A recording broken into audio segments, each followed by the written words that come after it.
everybody, welcome to another episode of Inbound Now. If you enjoy the show and want to subscribe, there's a number of different ways you can do that. The show's now in iTunes, both the audio and video version, so check those out. The links will be right here and right here. You can also subscribe via RSS and also by email, and those will be here and here. So I want to thank you again for watching the show. I really appreciate the support. And I'm looking forward to bringing you some more exciting episodes of some of the greatest marketing minds out there directly to you. Hey everybody, welcome to episode number 21 of Inbound Now. Today I have a very special guest, our own Dan Zarrella. Dan is our internal social media scientist here. He is the author of the social media marketing book. He's the co-author of the Facebook marketing book with his wife Allison. And he's also, a social media speaker. He's been mentioned in a variety of different places like the New York Times, the Wall Street Journal, the Boston Globe, Wired, just to name a few. So welcome to the show, Dan. Thank you for having me. Yeah, no problem. I wanted to get you on here a couple shows back, but it finally worked out, so nice, cool. Nice. But yeah, after listing all those press mentions, it must feel great. You finally made it to the top to, make it on Inbound Now, right? Yeah, no, it is. I've been fingers crossed for quite a while that I would get the call to come be on the show. So it's where to go. It's all downhill from here, right? It is. Right. So yeah, I wanted to get you on the show today to talk, about the necessary ingredients for running successful webinars, because you've run a ton of great webinars here at HubSpot.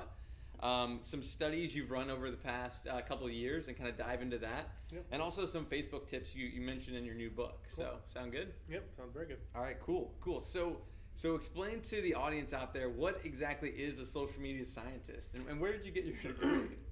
So the title actually came from my wife, right? And so back several years ago, we were working together at a small web dev shop just outside the city. And I had a blog, danzarrella.com, which I've been writing on since, I want to say 2006, something like that.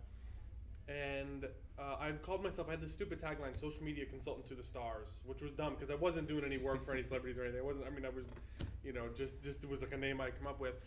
And then, I'm a bad PHP programmer, right? So I can write code. I'm not great at writing stuff that needs to be maintained and stay up for a long time, but yeah. I can handle stuff that's one-off, right? Like I have a PHP tattoo from years ago. So I started using the PHP abilities, and getting data either from APIs or from scraping stuff on the web, and started doing analysis. And she kind of suggested, she's a copywriter, and so she kind of suggested, why don't you call yourself a social media scientist? I think it fits better, Right. And it kind of stuck from there. And I think the reason that it's key, and the reason that I've had the modicum of success that I have with it, is because I go to a lot of social media conferences, I read a lot of social media books, and blogs and stuff, and I hear a lot of advice that is, for lack of a better word, unicorns and rainbows, right? So it's stuff like engage in the conversation and love your followers, right, and hug your prospects, stuff like that.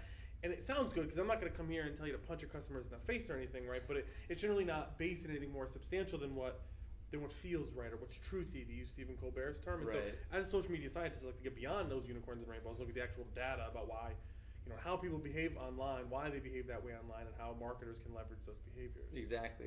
That's actually one of the questions I had for you. So in a recent post you did titled Need to Justify Social Media, Use Real Numbers About Real Money, right? Yep. And you talk about those engagement metrics, not worrying about those until you can actually nail down the hard dollars, right? Yeah, if you're measuring anything, that means you're spending resources, be that time, be that money, into social media. And if you're spending money and time doing these things, the first thing you need to measure is how much is it making you. Because if you're literally just wasting your time, and it is possible to do that, if you're just wasting your time, if you're not measuring this stuff, you don't know that you are, right? And so to me, the most important metrics to measure in social media or in any kind of marketing really is how much dollars and cents it's making you. Right. How much, I prefer customers, not even leads. Right, I like to know, like around here at HubSpot, I'm a big fan of not even measuring, my work based on the number of leads I generate, but I want to know what we call it MRR internally. It's essentially how much revenue are my webinars generating. Like, it's fun to have 10,000 people on a webinar, but I want to know how many of those people turn into customers, how many of those people are actually, paying the checks. Gotcha. Right? Yeah. So with companies that aren't e-commerce, that's what you'd kind of look at, the metrics of, okay, so where's the traffic coming from, yep, and are they converting into leads, and then at the end of the day, are they actually buying? Yeah. Right. And so I understand, like, especially, in our context where it's B2B, the sales cycle can be kind of long, can be 60, 90 days, whatever. And so actual customers can be sort of a slow metric to measure. And so that's why then I started talking about the engagement metrics. I call them canary in a coal mine or proxy metrics because they're leading indicators of that. So if you get more leads, you're probably going to get more customers, right? And if somebody stays on your site for a really long time, they're much more likely to become a lead and then a customer. Right. And so those things shouldn't be used as replacements for revenue-based measurements, but I think they're good, like I said, canary in a coal mine kind of metrics to give you feedback faster than customer counts will. Okay, cool. So switching gears a little bit, so you do hold the record here at HubSpot and perhaps the world. I don't know. I haven't looked into the stats of this. At least for B2B webinars. Yeah, B2B webinars, exactly. So it was like 22,000 or something. 25,070, something along those lines. 25,700, something along those lines. That's crazy. That's crazy numbers for the science. Yeah. So can you share some insights, with the audience? How did you kind of like get the word out there? How did you get so many people? What's the success behind this? Like, so the first thing and the most important thing is that I couldn't, if it was just me off in some room working by myself, I couldn't have done that, right? And so what the most amazing thing about HubSpot, especially my experience here, is the support and the sort of the fuel and the push that the rest of the marketing team, the rest of the organization gives me, right? And so, we have a huge email database. We have over 100,000 followers on Twitter. We have a giant blog. And so to start off, we're leveraging those things, right? And so we do, our average webinar size is for the bigger webinars, is approaching average probably 10,000 registrants right now, which a year ago or a year and a half ago, that was the biggest, right? Yeah. And so that's kind of the base, the platform that I'm working from. And then beyond that, everything that I can do to help turn the webinars into events really is helpful, right? And so can't miss events. And so once we get past 10,000, 12,000 registrants, then I start tweeting about the fact that 10,000 people are signed up for this webinar. And all of a sudden, if you're not signed up, you're like, well, what the hell am I doing? I'm not signed up for this webinar. And it turns it into more of an event, right? And it becomes like a thing where like, if you're not there, you're going to be missing out what everybody's talking about the next day, later that day. We do custom hold music. So normally when you call a webinar, you call, GoToWebinar or vCall, the platform we use for the big webinars. You hear this like sleepy jazz music. Occasionally it'll be Frank Sinatra, and I love Frank Sinatra, but he doesn't get me pumped up and chair dancing. I think it's really key. People log in. You can log in up to 15 minutes ahead, and so we have like an 18-minute custom hold music. That's a dance music mix that's custom made for all the big science of webinars. And we'll get 80, 90, 100 people tweeting just about the webinar, about the intro music mix, right? And it gets people excited. It tells them, it signals really early on that something is changing. Like I believe it was the acting guru Stanislavski that said the theater experience starts at the ticket window, right? And for me, the webinar experience starts the first tweet you see about the webinar, not when the webinar starts. Right. And so building up that event kind of stuff beforehand really helps. Okay, cool. What other stuff, like, so you've run this series, like the science of, you name it, internet marketing, you've done it, right? So, creating that webinar, is there something some tips you would give, like, make sure that you use more pictures and bullet points? Like, what kind of tips would you give there? Yeah, so about midway through the Science of series as it exists right now, there is Science of presentations, in which I did a bunch of research with, using the Science of Facebook webinar, which is the webinar directly prior to that one that had a ton of registrants and stuff, using a lot of the observational data from that, using one from a lead generation webinar we did, and then I did surveys. I talked to sort of industry leaders, Nancy Duarte, Guy Kawasaki, Seth Godin, folks who do amazing presentations, and I really studied what makes a presentation contagious. And that's what I wanted to learn. Like, how do I get people to talk about my presentation? How do I get people to blog about my presentation? And one of the things that we found is that people, and Nancy enunciated this really effectively. She said that when somebody's really liking what you're saying in a presentation, they don't want to take the time to look away from your presentation and type a tweet, right? And so if you give them, I do takeaway slides in all my Science of presentations, which are these one slide, just a little bit of text, and it's under 140 characters, and it's a takeaway of what they just learned. In like perfect, like contagious form. Like it makes sense if you see it out of context. Like, and there's all these tips that I have in the Science of presentation materials where it's how to construct those things, and then you put that takeaway up there. You tell people that it's under 140 characters, and literally ask them to tweet it too. Right. Because calls to action are huge, and so I give people different reasons for tweeting it. I say, I do these webinars a lot. If you tell me what you like, what you don't like, I can make it better in the future. Or I know one motivation for people tweeting stuff that I found in my research was if there's a lot of your friends can't be here, right? And so share the content with them. That way you kind of get the reputation of being smart and stuff like that. And so actually asking people to tweet it really helps. Okay, Mentioning cool. the hashtag early on. The last two big webinars we did, we trended on Twitter. One of them was the top most talked about topic for the hour Nice. Worldwide, like over Justin Bieber. That's kind of incredible that you beat out Justin Bieber Yeah, for just yeah. a minute. Yeah. Nice. And yeah, definitely like include that hashtag so people can spread it through, thread the conversation. Yep.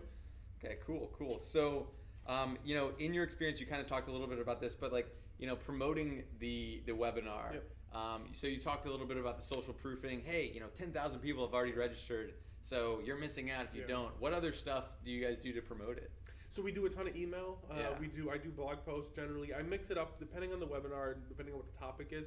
Sometimes I'll just do blog posts for the HubSpot blog. Sometimes I'll do guest blog posts. And when I do guest blog posts, I don't like doing just one. I like to do like 5 of them, and I'll write them ahead of time, kind of with properties in mind. Maybe this one's about blogging, I want it to be on ProBlogger. This one's about writing, so I want it to be on Copyblogger.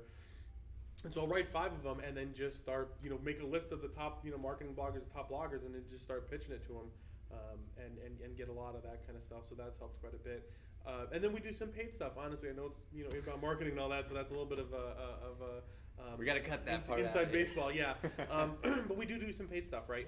So we do, we're playing with the Twitter ads, the sponsored or the promoted tweets, promoted account stuff. We do some stuff with Facebook, and then with some other sort of smaller, people who have either blogs or email newsletters. Okay, cool. Yeah. So in Facebook, what are you guys doing? Like Facebook ads or? Okay. Yep. So we have done Facebook ads for webinars quite a bit in the past.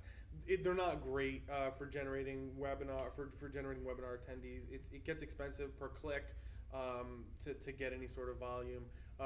What we have started playing for the next one, which is Science of Analytics on May 19th at 2 p.m., is a Facebook event. And so we haven't seen great success with it yet. We're still experimenting with it. We're still learning how to use an event to drive people to the webinar. But that's another thing that we've been playing with. So in your Facebook marketing book, what would be one of the biggest takeaways that people could get from there? I didn't get a chance to read it before this interview, but what would be some of the biggest things that you learned in your research there?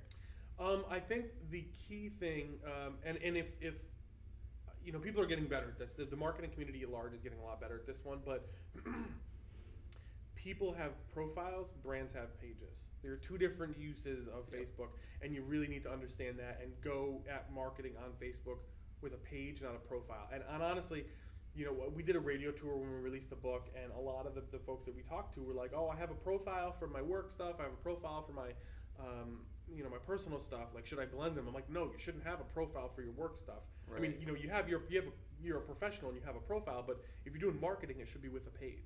Right. Facebook will if you're getting too crazy with profiles for marketing, Facebook will ban your profile, and then you get all the cool analytics, the insight stuff, the cool ad stuff, you get all the cool stuff when you're using the page correctly. So they do have you can transfer over now from a profile to a page. A couple of years ago, when pages were first starting to happen, my wife and I were working at a web dev shop just outside the city. And we were like the marketing team there, right? And we were working on a Senate campaign actually against John Kerry at the time for Republican. It was a very uphill battle, and so we started doing a lot of stuff with Facebook.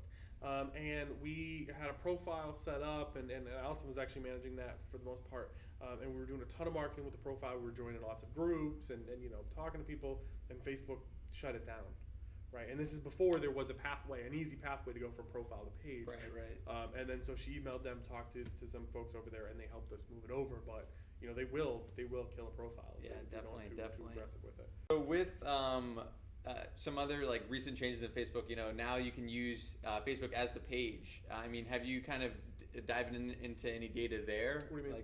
So basically, you can switch over to use Facebook as your page, browse Facebook, and like stuff as your page. Yep. So have you kind of dug into anything there? I haven't done any research there. What I love about that is that, so in that example that I was telling about the Senate campaign, what we were doing is we were using it as a profile, joining groups and stuff, and commenting on those groups, and like talking to interest groups and special interest groups, things like that. And you can essentially do that, and it worked pretty well, right? And so you can essentially do that with pages now.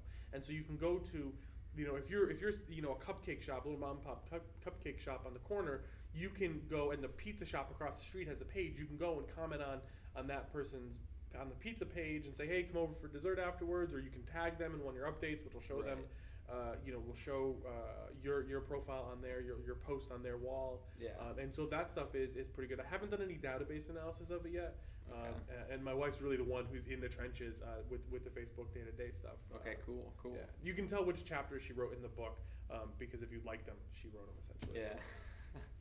And okay, gotcha. So you do a lot of stuff here. Like you build out kind of like tools. One of the tools you built was Tweet Win, right? Yep. Where it kind of what does it do? It analyzes your Twitter profile and lets you know when the most opportune time to tweet would be. So basically that's the goal of it. Yeah. I mean, the math behind it is that it looks at your Twitter, your last 2,000 or whatever the number is right now, tweets, and it finds the hours where you had the most retweets per tweet.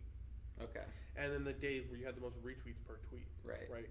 And so that it should suggest to you it's correlation, not exactly causation. Right. And so you have to be careful about that. But correlation is generally a hint at causation, right? And so, when I talk about science, there are I think two different kinds of science, right? One is physical science, like physics. In where you have laws about how gravity is going to work all the time, and you have mathematical formula to say that this is going to always work like this, and this is the law. Right. And then you have medical science, right? Where in medical, the medical field, they do research with hundreds of patients, thousands of patients, and they come up with sort of aggregate best practice courses of treatment, and then individual doctors apply those to cases. They start with those, and if it doesn't work, they experiment with another one. They experiment with another one. Right. So with marketing science, it's really the latter case, right? It's here's a best practice over aggregate. Your specific case may be a little bit different, but start with this suggestion and then experiment from there. So basically, that tool though is kind of like a lead gen piece to one of the webinars, right? Yep. It's science. It was for science of timing essentially. And so when you you can put your email address in and subscribe to to get updates from us on other webinars like this. Right. And so it generated I think 6,000 new email addresses for us. Right. We got a bunch of famous people to tweet it and stuff, and it did pretty well to help sort of build the webinar.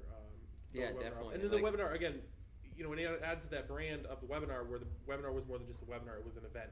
Right. Like there was a tool for it, and then it was music for, you know what I mean? There was a whole event around it. Okay, cool. Yeah, I just thought that was like an interesting piece, like building a tool, making it kind of sticky, making something that's different than every other like promotional item out there, where there's some utility behind it, and it kind of spreads a little further, right? Yep. And it's closely related to the webinar, what the webinar is, right? So for Science of Analytics, I'm probably not going to be able to do that because I'm not going to build Google Analytics, right? Right.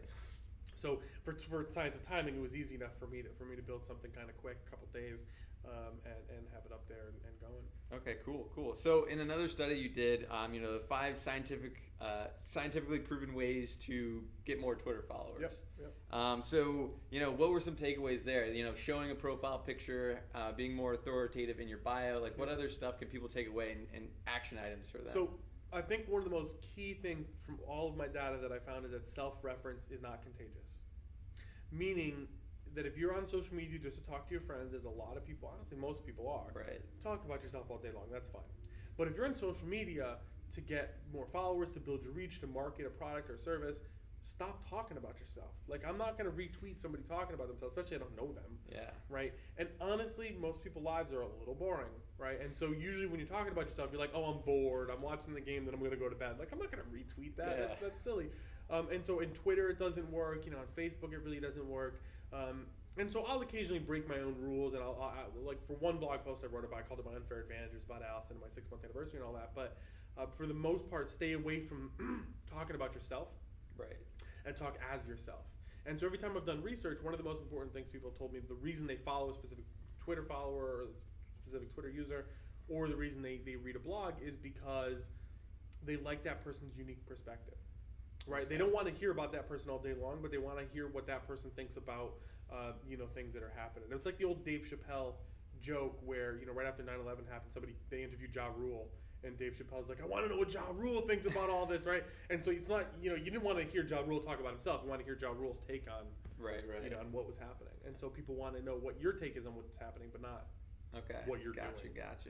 Yeah. So I mean, is there like a healthy balance there though of talking a little bit about your company, or just like not talking too much product focus? I mean, what you can't just talk about other people and that's it. Otherwise, it's not really a marketing medium. Yeah, I don't think you need to necessarily talk about other people. Right. Right. I think the people that you need to really be talking about is your followers and your fans and your readers. Right. And so, like at HubSpot, for instance, the way we do it is we have a company blog, and we'll occasionally talk about different people getting promoted inside the company or different rounds of funding, but mostly what we do is we do research that basically only HubSpot's brand could do, right? Because we're HubSpot analytical and all that, and then we teach our audience how they can use it, right? And so we're not just out there talking about other people all day long. We're not just talking about our competitors or the rest of the people in our space, but we're talking about what we've done and how that can help you, right? And so it's not just like, oh, the HubSpot office is cool and like 15 posts a day about that, right? It's here's what we're doing and here's how you can use it to benefit you. Gotcha. Cool. So what do you see as a rising trend in social media? What's kind of coming up in the future that you're keeping your eye on? So I think there's two things, or maybe three things. I don't know. We'll see how many I get when I'm done with it. One is that, and this one's a little self-serving, honestly. I think social media and the marketer in general is getting much more technical. I think you don't need to know how to program to be a good marketer, but you probably need to know HTML and CSS, right? To be like a decent internet marketer. You need to know what a hard bounce is and what a soft bounce is. I mean, there's all these. Marketing is much more technical than it used to be, right? My wife, who's a copywriter and knows sort of. I mean, she's kind of a geek, but about stuff like Buffy, she knows HTML, CSS, and iframe. She knew FBML when that was still a thing. And I mean, she wears a lot of pink, right? I mean, but she's an old school marketer in the traditional sense of the word, but she's very technical, right? Compared to marketers 10 years ago. And so I think that's really key. Another thing that I think is huge in social media, or is right now and is going to be more, is that the lines between online and offline are blurring. Okay. And it used to be that there was the online world, and you generally didn't meet those folks very often, if you ever did. And the online world didn't really have much of an effect on the offline world. But these days, I go into a bar, I get a fancy beer that I've never had before. I pick a picture of it. I tweet it. And then the bartender sees the tweet, and I get a free sip of this other beer that's really interesting. And so that online-offline world is blurring, or some Yelper posts on Foursquare that they're in the bar, and so they get a free whatever, And so that line is really blurring. And I think stuff like ARG, or not ARG, excuse me, augmented reality, is going to be AG, I guess it would be. It's going to be really, really huge. I don't think the technology is intuitive enough yet. Some of the Google goggles or whatever that thing was, or the Yelp app where you can kind of see they're pretty cool. But they're really cool, but they're novelties still, right? They're a little bit trivial right now, but I think they're definitely going to get much more awesome as everybody has smartphones, and smartphones get more powerful. Location-based services, and that line is just getting really, really blurry. The most recent data that I published is that 30% of all Facebook postings, 33% of all Facebook postings are done mobile. Right, and so most, or a third rather, not most, but a third of the content being created on Facebook is done on the fly, is done out in the real world. Yeah. I mean, I would say that, the augmented reality piece and the lines blurring between online and offline, that has to do with mobile devices, right? And everyone has one now, I mean, or they're going to have one within the next year, so. And it's funny, there's I think it's IBM or somebody's running a commercial now where it's like, when we used to think of computers, we thought of boxes, and now we think of them, they're everywhere and they're outside the box. And it's a little cheesy, but it's totally true, right? I mean, I have a desktop computer at home, but mostly what I use is a netbook or my phone. A lot of folks are using tablets and stuff now. It's not just box on your desk that you type on anymore. It's just stuff that's everywhere and out there. Right. And with the online blurring with the offline, would you say it's like almost critically important now that businesses with physical locations are actually listening in on that stuff so they can capitalize on opportunities like absolutely. I think right now we are still at a point where I can safely say that the most important thing to do for local marketers is just to show up. Right, you don't even got to be super sophisticated yet. In a couple of years, you're gonna need to get, your ducks in a row and get up to speed. But right now, like claiming your Google local page, getting kind of active on Yelp, getting active on Twitter and Facebook, without being a super crazy, social media genius, is perfect for the little mom and pop pizza place, the little mom and pop cupcake shop. In a couple of years, you're gonna need to be more sophisticated. But right now, just get there. And I think that's get in there, start playing around. Start doing stuff. Cool. So Dan, where can people find you online? My blog, danzarrella.com. There's 2 R's in my last name. A lot of people miss that. Yeah, you got a hard name to spell. Yeah, man. You need to luckily rebrand. Yeah, I changed my last name. My wife actually has 1 L in her first name, so and then now 2 R's in her last name. So that's a whole nother mess. But so on Twitter, danzarrella.com or danzarrella on Twitter. I write for the HubSpot blog. If you're subscribed to those emails, you probably get stuff about my upcoming webinars, and then in bookstores and on Amazon. Yeah, definitely check out the Facebook marketing book. I read your first book, the social media marketing book, before I ever worked at HubSpot. I'm sorry. No. Yeah, it was good. I liked it. It's really basic. Both of the books are. They're both sort of tactical. This one's a little less basic than the first one. The first one was, just sort of here's everything that's available to you. I mean, Second Life's in that book, right? Yeah. And so we were the HubSpot offices then were right below Second Life's offices, the East Coast offices. Oh, really? They're over in the CIC. Yeah, I did not know that. And so, or at least when that office was still open. And so I got the interview guy. That's why they're in the book. And then plus I have my avatar where I'm like me, but like a buff version of me, which my wife thinks is hilarious. But that book was a quick run through. Here's everything in social media. Here's what you can do. You're not going to become a genius reading that book. And then this book is, here's Facebook. Here's all the different stuff you can do with Facebook. It's the tactical, basic, things. Future books that may or may not be in the works are going to be much more like the science Spoiler kind alert. of stuff. Yeah. So The Science of Science is the book that's coming out. Dan, thanks for coming on the show. I Absolutely. appreciate Thank you for it. having me. Yeah, good stuff.